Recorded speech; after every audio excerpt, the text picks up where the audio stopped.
छत्रपती शिवाजी महाराज भाजी मंडईच्या रस्त्यावर ठाण मांडून बसलेल्या विक्रेत्यांचे अतिक्रमण महापालिकेच्या अतिक्रमण निर्मूलन पथकाने हटवलेत। यावेळी उपायुक्त वैभव साबळे आणि विक्रेत्यांमध्ये किरकोळ वादावादी झाली, पण साबळे यांनी विक्रेत्यांचे 12 भाजीचे कट्टे आणि 3 हातगाड्या हटवल्या।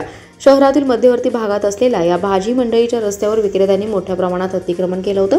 विक्रेत्यांना जागा दिली असताना रस्त्यावर अतिक्रमण केलं गेलं होतं, त्यामुळे वाहतुकीचा अडथळा निर्माण होत होता। महापालिकेच्या अधिकाऱ्यांनी अनेक वेळा विक्रेत्यांना समजावून सांगण्याचा प्रयत्न केला होता, मात्र विक्रेत्यांनी महापालिकेला जुमानलं नाही। गुरुवारी पालिकेच्या अतिक्रमण विरोधी पथकाने भाजी विक्रेत्यांनी रस्त्यावर केलेलं अतिक्रमण काढलं, तसेच दुकानधारकांनी रस्त्यावर बांधलेले कट्टे जेसीबीने तोडण्यात आलेत। रस्त्यावर लावलेल्या हातगाड्या देखील तोडण्यात आल्या। या कारवाईत 12 कट्टे आणि 3 हातगाड्या तोडण्यात आल्या। यावेळी विक्रेत्यांनी विरोध केला। उपायुक्त साबळे आणि विक्रेत्यांमध्ये जोरदार वादावादी झाली, पण साबळे यांनी कारवाई पूर्ण केली।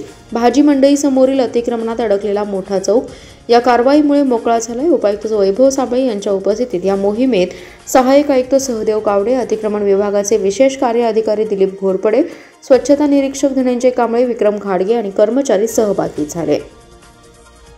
नमस्कार, मी वैभव साबळे, उपायुक्त सांगली मिरज कुपवाड शहर महानगरपालिका। आज महानगरपालिकेतर्फे माननीय आयुक्त सत्यम गांधी सर यांच्या सूचनेनुसार त्यांच्या मार्गदर्शनामध्ये छत्रपती शिवाजी मंडई सांगली याच्या दक्षिण बाजूच्या असलेल्या रस्त्यावर अतिक्रमण विरोधी कारवाई करण्यात आली। या कारवाईला त्यातील स्थानिक सगळेच व्यापारी बंधू भगिनी, त्याबरोबर इथले संघटनेचे प्रतिनिधी आणि सर्वच व्यापाऱ्यांनी विक्रेत्यांनी सहकार्य केलं आणि त्यामुळे अगदी 1-2 तासामध्ये ही कारवाई आपल्याला पूर्ण करता आली आहे। याच्यामुळे रस्ता तर रुंद झालेलाच आहे, पण पुढे छत्रपती शिवाजी महाराज पुतळ्याजवळचा जो चौक आहे तिथंही बऱ्याच रुंदीकरणाचं काम आज आपण एका दिवसामध्ये पूर्ण करून घेतलेलं आहे। त्यामध्ये आता व्यापाऱ्यांना पर्यायी जागा तिथेच लागून आपण उपलब्ध करून दिलेली आहे आणि तिथला एक कचराकुंडीचा जो प्रश्न होता तोही स्वच्छता विभागामार्फत मार्गी लावण्याचं नियोजन केलेलं आहे। या कामी आज आपल्या अतिक्रमण विभागाचे घोरपडे साहेब, सहाय्यक आयुक्त कावडे साहेब आणि सर्व SI व मुख्याधिकारी यांच्या टीमबरोबरच अतिक्रमण विभागाने